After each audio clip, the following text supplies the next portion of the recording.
우리 하나님의 말씀 레위기 19장 19절에서 마지막 37절까지의 말씀을 교독하도록 하겠습니다. 레위기 19장입니다. 19장 19절에서 37절까지의 말씀입니다. 너희는 내 규례를 지킬지어다. 내 가축을 다른 종류와 교미시키지 말며 내 밭에 두 종자를 섞어 뿌리지 말며 두 재료로 직조한 옷을 입지 말지며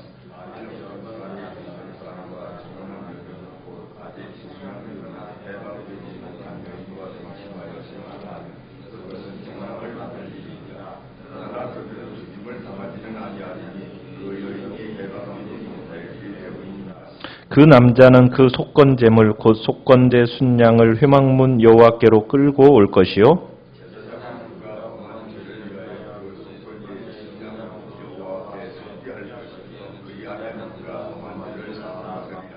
너희가 그 땅에 들어가 각종 과목을 심거든 그 열매는 아직 할례받지 못한 것으로 여기되 곧 3년 동안 너희는 그것을 할례받지 못한 것으로 여겨 먹지 말 것이요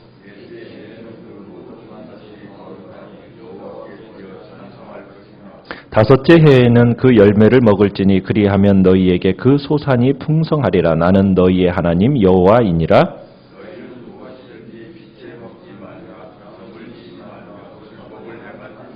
머리칼을 둥글게 깎지 말며 수염 끝을 손상하지 말며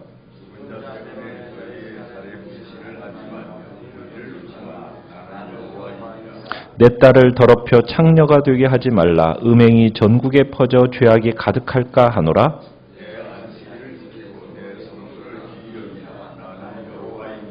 너희는 신접한 자와 박수를 믿지 말며 그들을 추종하여 스스로 더럽히지 말라. 나는 너희 하나님 여호와이니라.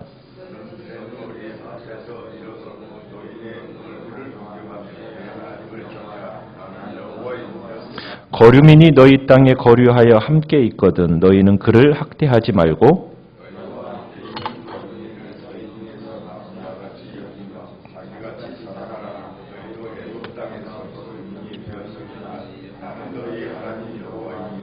너희는 재판할 때나 길이나 무게나 양을 잴 때 불의를 행하지 말고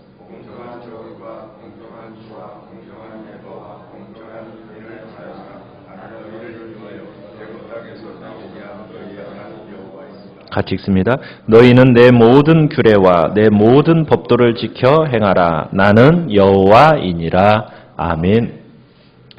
오늘 말씀의 제목은 합당한 구별을 지키라 라는 제목으로 말씀을 나누고자 합니다. 우리가 지금 레위기 19장을 보고 있는데 레위기 19장의 내용을 요약하면 너희는 거룩해야 한다. 하나님이 거룩하듯이 너희도 거룩해야 된다라는 말씀입니다. 우리는 예수 그리스도를 믿는 구주로 모셔드린 그 순간부터 우리는 평생 거룩함을 추구하며 살아가야 될 의무를 가지게 되었습니다. 성화의 명령을 받은 거죠. 하나님의 성품을 닮아가고 주님을 닮아가는 삶, 그것에 대한 교훈이 오늘 레위기 19장에 기록되어 있습니다. 거룩한 백성의 첫 번째 의무에 대해서는 우리가 3절에서 부모 공경이 첫 번째로 나왔고 그러면서 제사장 나라에 속한 사람들의 두 번째 의무는 하나님을 경외하는 것이었습니다. 하나님을 경외하는 일을 세 가지로 이렇게 정리했었는데 3절에서는 첫 번째 안식일을 거룩하게 지키는 것, 그리고 둘째는 우상 숭배를 하지 않는 것, 세 번째는 화목제를 잘 이행하는 것이었습니다. 어제는 하나님의 백성으로 부름받은 이스라엘이 하나님의 공동체로서 추구하고 준수해야 할 기본적인 가치관에 대해서 정의를 내렸는데 그 이스라엘 공동체의 가장 기본 바탕은 뭐냐면 연약한 사람들에 대한 배려입니다. 그리고 하나님의 백성이라면 의도적으로 남에게 피해를 줘서는 안 된다는 것. 그것이 어제의 말씀이었습니다. 오늘 본문은 아주 매우 다양한 주제로 지금 주제를 다루고 있어요. 19절을 이렇게 시작합니다. 너희는 내 규례를 지킬지어다. 이 내 규례를 지킬지어다라는 이 하나의 주제로 어떻게 보면 전체를 우리가 묶을 수 있는데 여기에서 강조하는 것은 하나님의 백성이라면 반드시 행해야 하는 합당한 구별에 있다라는 것을 우리에게 얘기하고 있는 겁니다. 이 첫 번째로 이제 19절에서 25절까지의 내용은 하나님의 백성은 합당한 구별을 지켜야 된다는 겁니다. 그래서 하나님의 규례를 지키라는 첫 번째 명령이 19절을 보시면은 동물을 혼합시키거나 씨앗을 섞거나 옷감 섞는 일을 지금 다루고 있어요. 서로 다른 종의 짐승을 교배시키지 말라는 거죠. 한 밭에 서로 다른 종류의 씨앗을 심어서는 안 된다고 그럽니다. 또 서로 다른 종류의 그 재료를 섞어 지은 옷을 입어도 안 된다. 이것은 왜 이런 것을 섞으면 안 된다라고 얘기하고 있는 걸까? 그것은 하나님이 창조하실 때, 이 천지 만물을 창조하실 때 동식물을 종류별로 이렇게 구별해서 창조를 하셨잖아요. 그래서 하나님께서는 이렇게 금하고 섞는 행위를 통해서 이 각 종류의 어떻게 보면은 독특성을 무너뜨릴 수 있기 때문에 하나님께서 이것을 금하신 겁니다. 하나님은 모든 창조 가운데 구분을 하셨거든요. 빛과 어둠, 그 다음에 또 땅과 바다, 또 낮과 밤, 동물과 사람, 이렇게 하나님은 구별하면서 이렇게 만드셨는데 사람이 이것을 깨트리는, 창조의 질서를 깨트리는 일을 하지 말 것을, 하나님께서 분리하신 것을 구별하는 법을 배우라는 의미에서 바로 이와 같은 규례를 우리에게 준 겁니다. 그런데 이 규례도 우리가 앞에서 봤던 음식법이나 정결법에 관한 규례처럼 한시적이라는 것을 우리는 생각을 해야 됩니다. 그러나 이 속에는 하나님의 주시는 영원한 진리가 계시되어 있죠. 영적인 구별이라는 것, 또 창조 가운데 질서라는 것, 또 삶 가운데 정결이라는 원리가 이 속에 심어져 있기 때문에 우리는 이런 구별된 인생을 살아가야 된다. 합당한 구별된 자로서 우리가 살아갈 것에 대한 결단을 이 말씀을 통해서 봐야 됩니다. 자, 두 번째는 20절에서 22절까지의 내용이 이제 주인이 다른 남자에게 해방시켜 주기로 약속한 여종이 있었어요. 계집 여종이 있었어요. 그런데 몸값이 치러지지 않아서 아직은 주인의 통제 아래에 있었어요. 그런데 이 여자 노예와 주인이 성관계를 가진 겁니다. 자, 이런 상황 속에서 이제 하나님께서 어떤 규례를 주시냐면 아직 이 사람은 자유인이 아니에요. 여자가. 여자 노예입니다. 자, 이 여자 노예이기 때문에 하나님께서 어떤 규례를 주시냐면 만약 자유인이었다면, 둘 다 자유인이었다면 하나님이 죽이라고 명령을 하셨어요. 그런데 두 남녀가 20절에 보면은 사형은 면해요. 사형을 당하지는 않아요. 대신에 벌을 받게 되는데 뭐라고 표현을 하냐면 책망을 받을 길이다. 이렇게 표현을 하고 있습니다.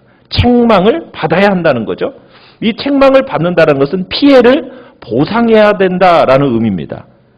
아직 이 여종이 몸값이 치러지지는 않았지만 해방을 약속받은 상태이기 때문에 여자를 범한 이 노예, 이 범한 사람은 뭘 하나님께서 요구하고 계세요? 성막에 가서 순양 한 마리로 속건 제물을 드리라는 얘기입니다. 양 한 마리, 순양 한 마리는 상당한 가격의 짐승이거든요. 이것을 속건제로 드려라. 결혼 이후의 성관계를 금한 하나님이 이런 행위로 인해서 지금 상처를 대단히 받으셨다라는 거예요. 그래서 속건제물을 드리라는 겁니다. 근데 이것을 주시는 이유 중에 하나는 이 당시에 종이라는 존재는 재산으로 취급되어지고 하나의 물건으로 취급되어지던 시대입니다. 그런데 하나님께서는 연약한 계집종조차도 존중되어져야 되고 보호되어져야 한다라는 사실을 하나님께서는 여기에서 가르치고 계시는 거예요. 그러니까 연약한 자들에 대한 배려를 하나님께서 이 말씀 속에 심어주고 계시는 겁니다.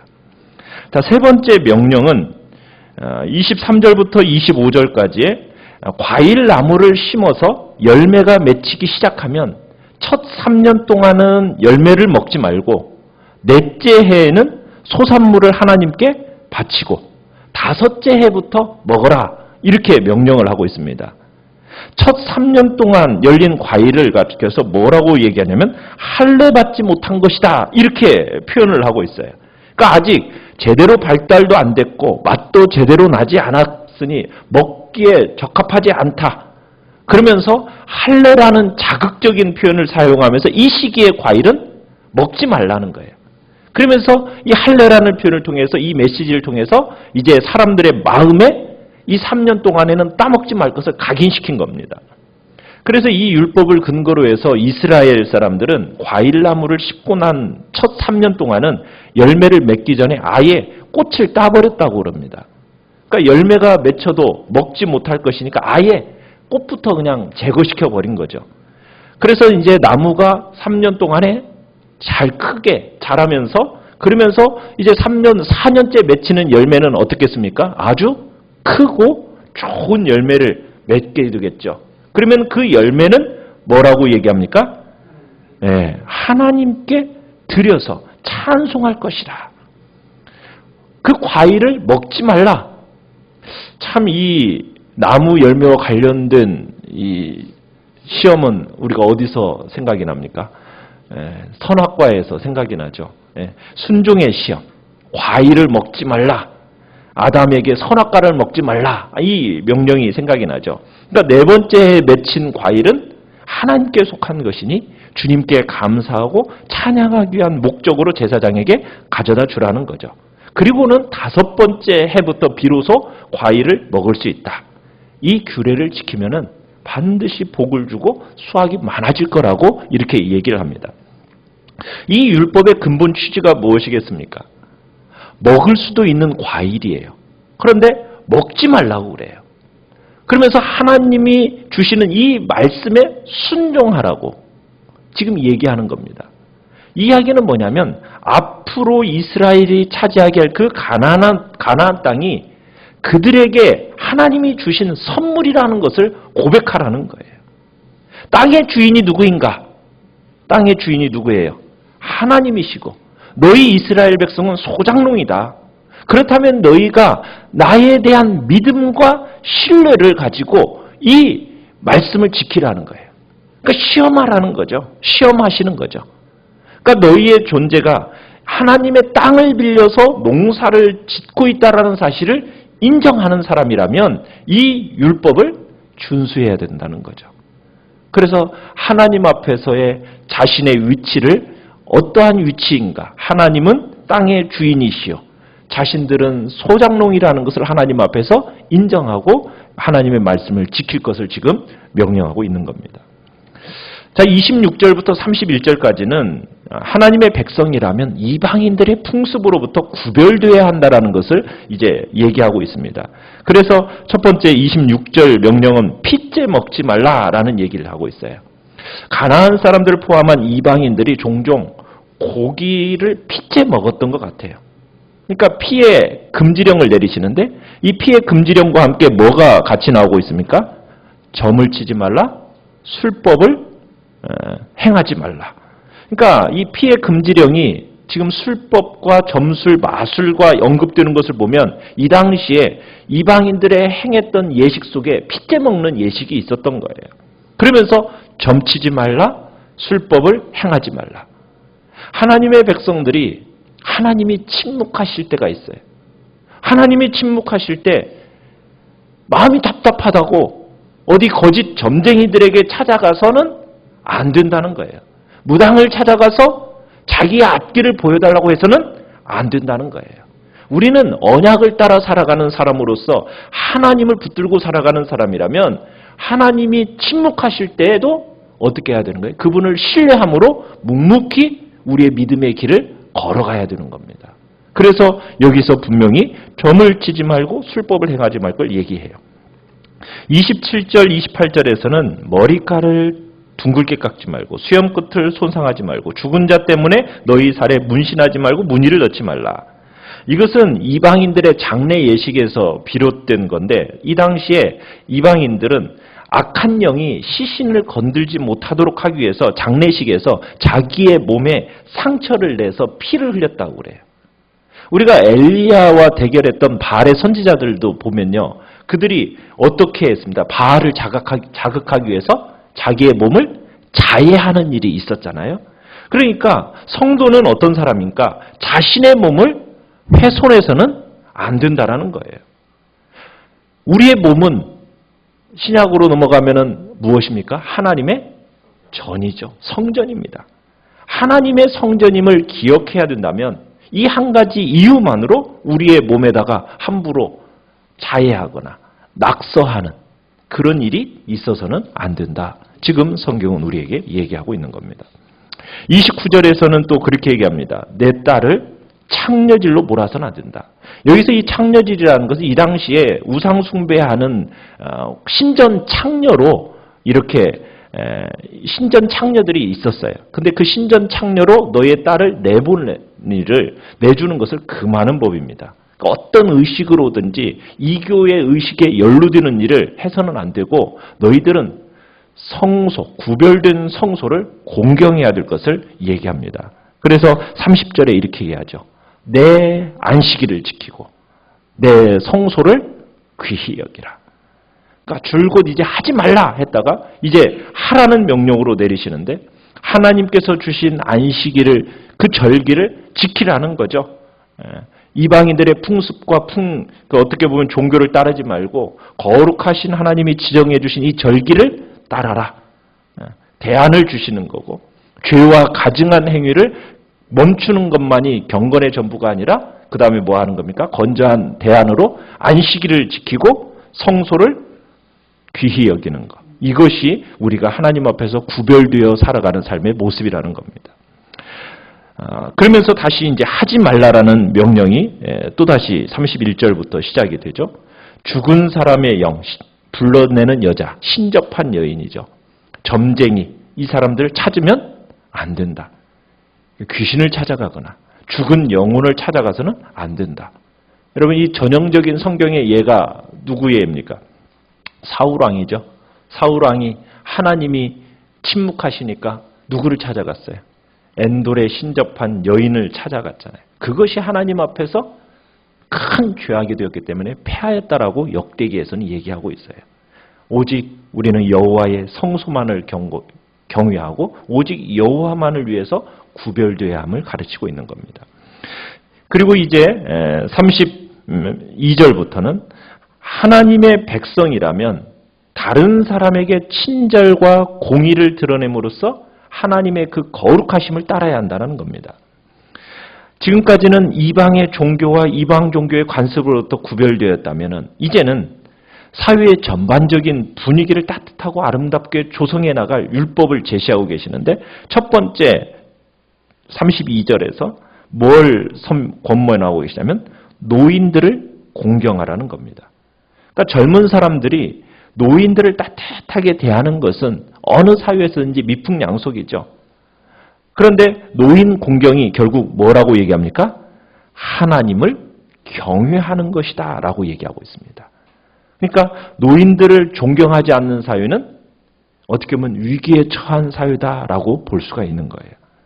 자, 33절부터 34절은 그들 영토에 정착한 외국인들에 대해서 관대하게 대하고 차별해서는 안 됨을 얘기하고 있습니다. 그래서 34절에 이 외국인들을 내 몸같이 사랑하라 이렇게 명령을 하고 있어요. 이유는 뭡니까? 너희도 어떻게 했기 때문에 한때 애굽에서 객이었었다.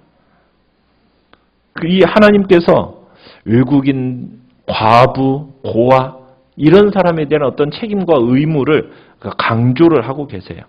그러니까 은혜를 체험한 사람이라면 너희는 마땅히 남에게 은혜를 베풀어야 된다는 거죠. 특히 하나님의 은혜를 체험한 사람이라면 남을 섬기고 관대하게 대하는 것, 이것이 하나님의 은혜에 담내하는 길이라고 얘기한 겁니다. 마지막으로 35절에서 36절은 사업에서 속임수를 쓰거나 법정에서 부정직한 것에 대해서 경고를 합니다. 그러니까 저울과 되를 속여서는 안 된다는 거죠. 그러니까 경건이라는 것은 교회에서만이 아니에요. 우리가 일하는 직장에서 또 상거래를 하는 시장에서 거기에서 요구되는 거예요. 어떤 속임수도 배제되어야 된다는 거예요. 그래서 서로 믿고 신뢰할 수 있는 믿음이 가는 사회로 만들어가라고 권면하고 있는 겁니다. 그래서 마지막 37절에 지금까지 언급된 모든 규례와 법도를 지켜라 이렇게 하면서 명령을 마무리하고 있습니다. 거룩한 삶이라는 것은 구원의 조건은 아닙니다. 그러나 구원의 열매입니다. 제사장 나라에 속한 사람이라면 선택해도 되고 안 해도 되는 옵션이 아니에요. 필수적으로 요구되는 가치관이요, 세계관입니다. 그래서 거룩한 삶이 성도에게 얼마나 중요한지 히브리서 기자는 이렇게 얘기했어요. 거룩함이 없이는 누구든지 하나님을 볼 수 없다. 우리의 신앙생활이 진짜라면 그 결과가 도덕적인 결과로 표현되어져야 된다는 겁니다. 그러니까 우리 그리스도인들이 어떤 의식적인 것을 행한다거나 어떤 내가 위치적인 모습, 여러분 이것으로 우리의 경건이, 우리의 거룩이 정의되는 게 아니라 우리의 삶이 윤리적이고 거룩한 성품으로 정의가 된다는 거예요. 그래서 우리의 삶의 어떤 부분에서 거룩한 삶을 추구해야 되느냐? 레위기 19장에서는 서슴없이 모든 영역에서 경건해야 된다. 이렇게 얘기하고 있습니다. 예배만이 아니에요. 일터에서, 일상생활 속에서 하나님의 거룩하심이 우리의 삶에서 배어나와야 된다는 거예요. 이것이 제사장 나라에 속한 각 개인이 추구하는 제사장의 모습이라는 겁니다. 오늘 우리는 주님 앞에서 부름받은 이유가 바로 이런 거룩함을 위하여 부름받았음을 생각하면서 오늘 한 날도 내 삶의 모든 영역 속에서 거룩함을 추구하고 성결함을 이루어가는 복된 자리, 그래서 예수 그리스도의 형상을 이루고 하나님의 그 아름다운 모습을 닮아가고 세상 가운데 그 모습을 드러내는 빛과 소금의 역할을 감당하겠다고 오늘도 결단하면서 우리가 이 시간 나아가겠습니다.